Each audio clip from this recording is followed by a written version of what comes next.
এখানে আমাদের পুলিশ ভাইরা আছে, ওনাদেরকে ধন্যবাদ জানাচ্ছি। আমরা এই মানববন্ধন করতে পেরে ওনারা আমাদের সহযোগিতায় আসেন, ইনশাল্লাহ ওনারা করবে। আমরা কোনো অন্যায় চাই না, কোনো প্রতিবাদ চাই না, কোনো বিশৃঙ্খল ঘটাতে চাই না। আমরা চাই সুন্দর সুস্থ শান্তি পরিবেশ। আজকে গত 19 তারিখে আমাদের রংপুর জেলা মালিক সমিতি আমাদেরকে রংপুর জেলা মোটর মালিক সমিতি আমাদের গাড়ি অনেকটা আটক করে। আটক করার পরে টার্মিনালে আটকে রাখার পরে আমরা মেয়র মহোদয় এবং উপজেলা চেয়ারম্যান মহোদয় সহপন্ন হয়ে আমরা এই গাড়িগুলো বাইর করতে সক্ষম করি। এতে আমাদের মুসলিমা নিয়ে গাড়িগুলো আমরা বের করে আনি। তারপরের দিন আমরা যখন গাড়ি নিয়ে টার্মিনালে যাই, ওই মোটর মালিক সমিতির জয়েন্ট সেক্রেটারি নিপুণ সহ 4-5 জন মোটরসাইকেল নিয়ে আসিয়া ধরা পড়ে আমাদের 5-6টা গাড়িকে আটক করার চেষ্টা করে। এমন তো অবস্থায় একটি গাড়ি ধরা পড়লে তাকে মাঠ বের করে এবং সেই গাড়িতে মেট্রো থানায় সুপর্দ করে। আমরা এরই প্রতিবাদে আজকে এ পর্যন্ত আমরা ওই কোনো গাড়ি চালাতে পারছি না। আপনারা জানেন রংপুর থেকে বিভিন্ন লাইনে গাড়ি চলে, যেমন নবাবগঞ্জ থেকে পীরগঞ্জ পর্যন্ত এই সিএনজি চলে হাইওয়ে রোডের ওপর দিয়ে। আপনারা জানেন কুড়িগ্রাম রোডে মডার্ন মোড় থেকে কুড়িগ্রাম রোডে হাইওয়ে রোডের ওপর দিয়ে এই সিএনজি গাড়িগুলো চলে।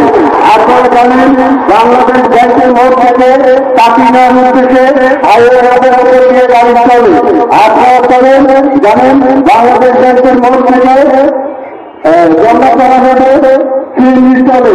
আপনারা জানেন হাইওয়ে রোডের উপর দিয়ে মেডিকেল মোড় হচ্ছে রংপুর মেডিকেল মোড় হচ্ছে আপনারা পাগলা প্লেন স্টল পর্যন্ত গাড়ি চলাচল করে।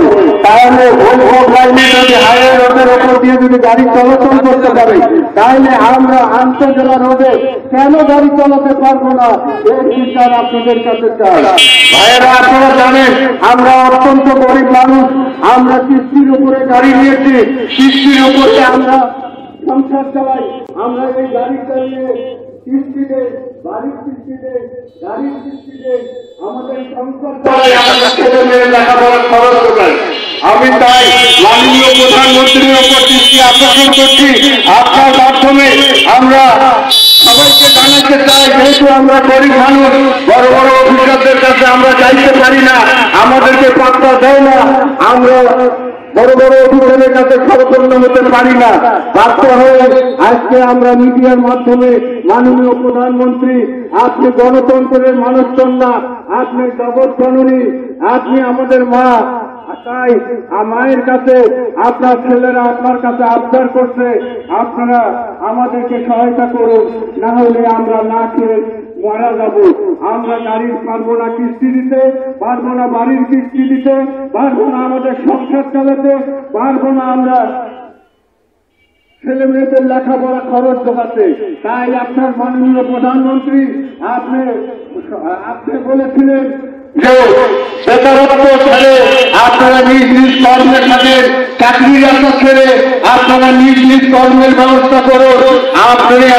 আপনি প্রধানমন্ত্রী আজকে 15 বছরে যে উন্নয়ন করেছেন, যে সহযোগিতা করছেন, আজকে চাঁদাবাজি নাই, আজকে রাজধানী নাই, আজকে চিন্তাই নাই, আজকে সন্ত্রাসী নাই, আজকে কোন বদরগঞ্জে বা বাংলাদেশে কোন মাস্টার নাই। আজকে শান্তিপূর্ণ সবাই আমরা এই ছোট ছোট যানবাহনের গুলোর জন্য আজকে এই সমস্ত রাজধানীর চিন্তায় খুন ধর্ষণ সব উঠে গেছে। আজকে মাননীয় প্রধানমন্ত্রী, এর জন্য আপনাকে ধন্যবাদ। আমরা এই কারণেই আজকে আমরা এই ছোট ছোট যানবাহন নিয়ে আমরা চলাচল করি, আমাদের জীবিকা নির্বাহ করি। আজকে কোটি কোটি অটো আছে, কোটি কোটি আপনার সিএনজি আছে, সারা বাংলাদেশে সিএনজি আছে। আমাদের ব্লকগুলো এগিয়ে আছে।